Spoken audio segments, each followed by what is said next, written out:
When I hit 68, I thought I'd seen every shade of loyalty and betrayal a man could endure, but nothing prepared me for the sting that came from the one person I trusted most. I'm Walter, a retired carpenter from Albuquerque, New Mexico, who spent decades shaping wood and lives, raising my grandson, Ethan, after his mother, my daughter, passed from cancer when he was 6.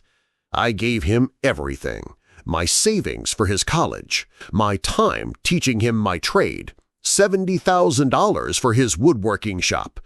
But last August, in the dusty heat of his showroom, I learned trust can splinter like cheap plywood. If this grabs you, subscribe now and drop a comment about a time trust surprised you. I'd love to hear. Let me take you back to where it cracked open. It was a sweltering afternoon, the kind where Albuquerque's sun bakes the earth until it begs for mercy. I'd stopped by Ethan's shop to drop off my old chisels, tools I'd used for 40 years, thinking he'd treasure them. The showroom gleamed with his handcrafted tables, each one polished to perfection, wood I'd taught him to carve. Ethan was there, showing a customer a $3,000 desk, his wife Rachel tallying sales on her laptop. I mentioned bringing my mesquite-smoked brisket to their shop's anniversary party, a recipe Ethan used to call better than gold. Rachel glanced up, her eyes cooled, and Ethan shifted uncomfortably. "Grandpa Walt, we need to talk about the shop." I thought he meant advice on a new project, maybe a custom order. Instead, he handed me a spreadsheet, numbers dancing across the page. "We're expanding, new equipment, a bigger space. We need $50,000 to make it happen. You've always been our rock, so we figured you'd want to invest." My heart sank. I'd already given them $70,000 to start the shop, $10,000 for their wedding, $5,000 for Rachel's marketing course. My savings were down to $12,000, barely enough for my arthritis meds and truck repairs. "Ethan," I said, "I'm tapped out. That money's for my bills." Rachel snorted, not even looking up. "Walter, family steps up. You want Ethan's dream to grow, don't you?" Her words were sharp, like I was a hired hand who'd forgotten his place. I looked at Ethan, the boy I'd raised, who had spent summers in my workshop learning to sand and stain. I waited for him to stand up for me, to say he'd never ask for my last dollar. But he just stared at the floor, muttering about keeping Rachel happy. That's when it hit me. I wasn't their ruck. I was their ATM, a tool to be used until it broke.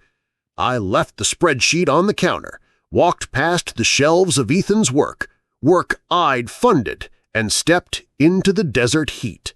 My phone buzzed, probably Rachel with some polished excuse. I didn't answer. Driving through Albuquerque's sun-bleached streets, I felt a fire kindling inside me. This wasn't the end. It was the start of a reckoning they'd never see coming. The drive home that August afternoon felt like navigating a desert storm, my mind churning through decades of memories with Ethan. I'd raised him in my modest Albuquerque bungalow, teaching him how to measure twice, cut once, how to respect the grain of wood and the value of hard work. I'd given him $70,000 to start his woodworking shop, $10,000 for his wedding, even $5,000 for Rachel's so-called marketing course that never seemed to produce anything but Instagram posts. Sitting at my kitchen table, the same one where Ethan used to do his homework, I pulled out my bank statements. The numbers told a story I'd been too blind to see. $85,000 total, drained from my savings over 4 years, while my own roof leaked and my truck's engine coughed. I wasn't just their rock. I was their quarry, chipped away until I was nearly dust. I poured a glass of iced tea, the condensation dripping onto the table as I stared at the statements. My phone kept buzzing, Rachel's name flashing, then Ethan's. I let it go to voicemail. Rachel's message was all syrup and steel. "Walter, let's not make this a thing. Call us back so we can sort out the investment." Sort out? Like I was the one causing trouble. Ethan's message was softer, almost pleading. "Grandpa, I'm sorry it came out wrong. Can we talk?" But it wasn't just the words that stung. It was the years of little slights I'd ignored. Rachel's eye rolls when I talked about my carpentry days. Ethan's silence when she called my old tools rusty junk. I chalked it up to her ambition, his youth. Now I saw it for what it was. Disrespect, plain and simple. I walked to my workshop out back, the smell of sawdust and varnish grounding me. My tools hung neatly on the pegboard, each one a piece of my life's work. I taught Ethan to use these, hoping he'd carry on the craft. Instead, he'd built a shiny showroom on my dime, and Rachel had turned him into someone who saw me as an obligation, not a grandfather. I ran my hand over a half-finished cedar box, a project I'd started for Ethan's 25th birthday. It was still unfinished, like so much between us. That's when the idea sparked. Not revenge, not yet, but a need to understand how deep this betrayal ran. I grabbed my laptop, dusted off my reading glasses, and started digging. Ethan's shop had a website, all sleek photos and buzzwords. Family-owned, built on tradition. Tradition, my money. I found Rachel's Instagram, a parade of their success. Vacations in Sedona, a new SUV, a designer handbag she posted about last month. Each post felt like a slap, knowing my savings had funded their lifestyle while I skipped doctor's visits to save cash. Then I saw it, a post about their shop's anniversary party, inviting VIP clients and partners. No mention of me, the man who'd made it all possible. My hands shook as I closed the laptop.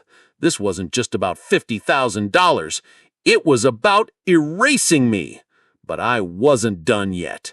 I was just getting started. The next morning, I woke with a clarity I hadn't felt in years, like the desert sun burning through Albuquerque's dawn haze. My workshop, with its familiar scent of pine and lacquer, was my sanctuary, but it couldn't shield me from the truth I'd uncovered last night. Ethan and Rachel weren't just using me, they were building an empire on my back, and I was done being their foundation. I'd poured my coffee, black and bitter, and opened my laptop again. What I found in the next few hours wasn't just betrayal, it was a calculated plan to squeeze me dry, and it lit a fire in me that no amount of desert heat could match. I started with Ethan's business records, public ones I could access through New Mexico's Small Business Registry. His woodworking shop, Desert Grain Designs, was listed as a partnership, but my name was nowhere on it, not as an investor, not even as a consultant. I'd given them $70,000 to start it, but the paperwork claimed Ethan and Rachel were the sole owners, with personal savings as their seed money. Personal savings, my savings, wiped from their story like sawdust swept off a workbench. I dug deeper, pulling up their social media again. Rachel's posts weren't just flaunting their lifestyle, they were a timeline of my money. a $4,000 dining table from their shop, posted the same month I'd sent $5,000 for her marketing course. A weekend in Santa Fe right after I'd covered their wedding costs. Every photo was a receipt of my sacrifice, captioned with lies about their hard-earned success. Then I found the real gut punch, an email in my spam folder from a month ago, sent from Rachel's business account. It was a mass invite to their shop's anniversary party, but I wasn't on the guest list. Instead, there was a forwarded thread between Rachel and a local journalist pitching a story about their rags-to-riches journey. Self-made couple overcomes odds, the draft read, with no mention of the $85,000 I'd poured into their lives. Worse, Rachel had written, "We're cutting ties with older influences to focus on our brand." Older influences. That was me, reduced to a footnote they wanted to erase. I leaned back in my chair, the coffee cold in my mug. My hands, calloused from decades of carpentry, felt heavy with the weight of what I'd discovered. Ethan, the boy I'd raised like my own son, was letting Rachel rewrite our history. They weren't just taking my money, they were taking my legacy, my pride, the very meaning of the years I'd spent raising him. I could have called, confronted them, but words wouldn't cut through their polished lies. No, I needed something sharper, something that would make them face the truth in front of everyone they'd impressed with their fake story. I grabbed a notebook and started planning, sketching out ideas like I used to sketch blueprints for a custom cabinet. The anniversary party was in 2 weeks, August 25th, at their shop. That's where I'd make my stand. They wanted to erase me. I'd carve my truth into their perfect little world. The days after uncovering Ethan and Rachel's lies felt like sand on a rough piece of oak. Each pass revealed something smoother, sharper, more dangerous. I was done being the quiet grandfather who nodded and paid up. At 68, I'd spent too many years in Albuquerque's dust and heat, letting others dictate my worth.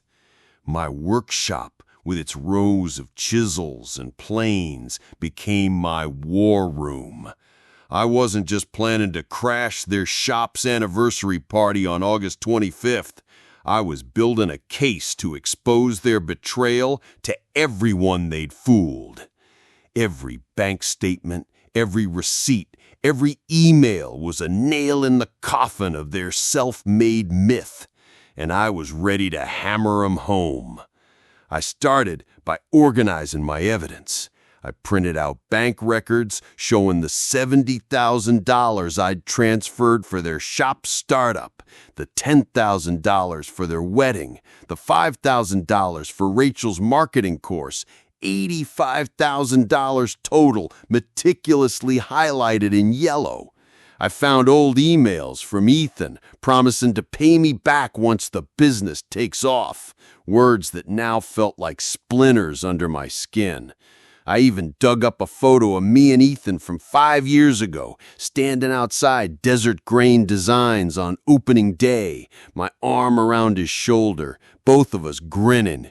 They'd crop me out of that same photo on their website, replacing my legacy with a stock image of happy customers. The audacity burned, but it fueled me too. Then I went deeper. A friend from my old carpentry union, Mike, still had contacts in Albuquerque's small business scene. Over coffee at a diner off Route 66, he told me Rachel had been pitching their shop to local investors, claiming they'd bootstrapped it themselves. "Walter," Mike said, his voice low, They're telling people you were just a mentor who gave advice, not cash. Rachel's even saying you're retired and out of touch, like you're some old coot they humored. Out of touch. I'd built half the homes in this city with my hands, and she was painting me as some relic. Mike slid me a business card for a local reporter, Sarah Lopez, who'd been sniffing around their story. She's skeptical, he said. Give her something real. I spent the next week crafting a letter to Sarah, attaching copies of my bank transfers and receipts, laying out the truth in black and white. I didn't send it, not yet. I wanted to time it perfectly, let it hit just as their party guests were sipping overpriced wine and praising Ethan's vision. But I needed more than paper. I called an old client, a lawyer named Carla, who'd owed me a favor since I rebuilt her office after a fire. She agreed to look into Desert Grain Design's financials. 2 days later, she called back, her voice grim. Walter, their books are clean, but there's a pending loan application for $100,000.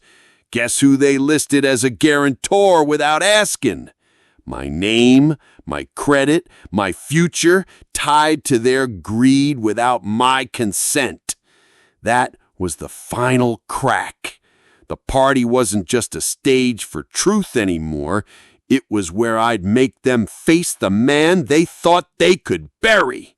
As the August 25th anniversary party for Desert Grain Designs loomed, I felt like a carpenter planing a board down to its truth, stripping away every lie Ethan and Rachel had built. My Albuquerque workshop was no longer just a refuge. It was a command center, stacked with folders of bank statements, emails, and the damning loan application where they'd used my name as a guarantor without my consent. I'd spent $85,000 on their dreams, $70,000 for the shop, $10,000 for their wedding, $5,000 for Rachel's so-called marketing course, and they'd erased me, calling me an out-of-touch mentor to investors. But just days before the party, a new blow landed, one that made me question whether I could go through with my plan to expose them in front of their high-flying guests. I was in my workshop, assembling packets of evidence, copies of my bank transfers, the photo of me and Ethan at the shop's opening, the email from Rachel pitching their self-made story to a journalist. Each packet was a weapon, meant to be handed out at the party to show their clients and investors the truth. I'd even drafted a short speech. Nothing dramatic, just the facts. How I'd funded their success, how they'd lied about it, how they'd gambled my future on a $100,000 loan. But then my phone rang. It was Ethan, his voice shaky, not the confident pitchman he'd become. "Grandpa Walt," he said, "Rachel told me you're upset about the investment thing. Can we meet? Just us, no Rachel. I don't want to lose you." His words hit like a rogue nail, piercing my resolve. For a moment, I saw the boy I'd raised, the one who'd clung to me after his mother's funeral. August 25th arrived like a storm rolling over Albuquerque's Sandia Mountains, heavy with promise and danger. The Desert Grain Designs anniversary party was in full swing at Ethan's showroom, all glass and polished wood under twinkling lights. I stood outside, my truck parked down the street, clutching a stack of evidence packets, bank statements, receipts, the loan application with my name forged as a guarantor. My $85,000 had built this place, $70,000 for the shop, $10,000 for their wedding, $5,000 for Rachel's marketing scam, and they'd erased me, calling me an out-of-touch mentor to their fancy guests. At 68, I'd never been one for drama, but tonight I'd carved the truth into their perfect facade. My hands were steady, my heart pounding like a hammer on a nail. I walked in, dressed in my best flannel, the one I'd worn to Ethan's high school graduation. The room buzzed with Albuquerque's elite, business owners, investors, a local councilman, all sipping wine and praising Ethan's vision. Rachel was in a sleek dress, charming a group by a display table, while Ethan smiled nervously nearby. I caught his eye, and his face paled, like he knew a storm was coming. I didn't wait for an invitation.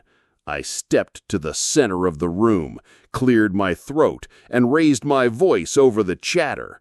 "Ladies and gentlemen," I said, "I'm Walter, Ethan's grandfather. I raised him, and I funded this shop. Let me tell you the real story." The room went silent, glasses clinking as people turned. Rachel's smile froze, her eyes darting to Ethan, who looked like he wanted to vanish. I handed out my packets, each one a snapshot of truth. $70,000 in bank transfers, $10,000 for their wedding, the loan application they'd forged. I gave them $85,000, I said, my voice steady. They called it their personal savings. They listed me as a guarantor on a $100,000 loan without my consent. They told you I was just a mentor, but I'm the reason this shop exists. Murmurs spread. Rachel stepped forward, her voice sharp. "Walter, this is inappropriate. Let's talk privately." I held up a hand. "No, Rachel, you wanted a public story. Now you get the truth." I pointed to the photo on the wall, the one from opening day where they'd cropped me out. "That's me, erased from my own legacy."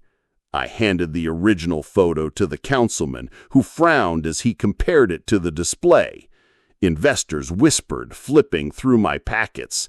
Ethan's face crumpled, and he muttered, "Grandpa, I didn't mean—" But Rachel cut him off, hissing, "You're embarrassing us." The room turned on them, eyes narrowing, questions rising. Sarah Lopez, the reporter I'd tipped off, was there, scribbling notes. I'd sent her the evidence that morning, and her story would hit the local paper tomorrow. I walked out as the crowd's murmurs grew louder, leaving Ethan and Rachel to face the wreckage of their lies. I'd built their world with my hands, and tonight I'd torn down their facade. But the fallout was just beginning. The morning after the Desert Grain Designs anniversary party, Albuquerque woke to a different kind of heat. Sarah Lopez's article hit the local paper's front page. Local couples' self-made success built on grandfather's sacrifices. My evidence, $85,000 in bank transfers, the forged loan application, the cropped photo, was laid bare for the city to see. I sat at my kitchen table, sipping coffee, the same table where I'd raised Ethan after his mother's death. At 68, I'd spent decades building other people's dreams, homes, businesses, Ethan's future. But tearing down Ethan and Rachel's lies at that party felt like carving my own name back into the wood of my life. The fallout was swift, and it changed everything. Ethan's shop took a hit. Investors pulled out, spooked by the truth that their self-made golden couple had lied about their origins and risked my credit on a $100,000 loan without my consent. Clients canceled orders, and social media buzzed with screenshots of Rachel's flashy posts juxtaposed against my bank statements. Carla, my lawyer friend, got the loan application voided, ensuring my savings were safe. But the real cost was personal. Ethan showed up at my bungalow a week later, his eyes red, his voice hoarse. "Ethan," he said, standing on my porch, "I messed up. Rachel pushed, but I let her. I'm sorry." I looked at the boy I'd raised, now 30, still caught in her shadow. I forgave him, not for him, but for me. "Ethan," I said, "you've got to stand up for yourself. I'm done carrying you." He nodded, tears falling, and left. I haven't heard from him since. Rachel tried to spin it, posting a tearful Instagram video about misunderstandings, but the damage was done. Their shop's reputation tanked, and last I heard, they were selling equipment to cover debts. I didn't gloat. I'd already started rebuilding.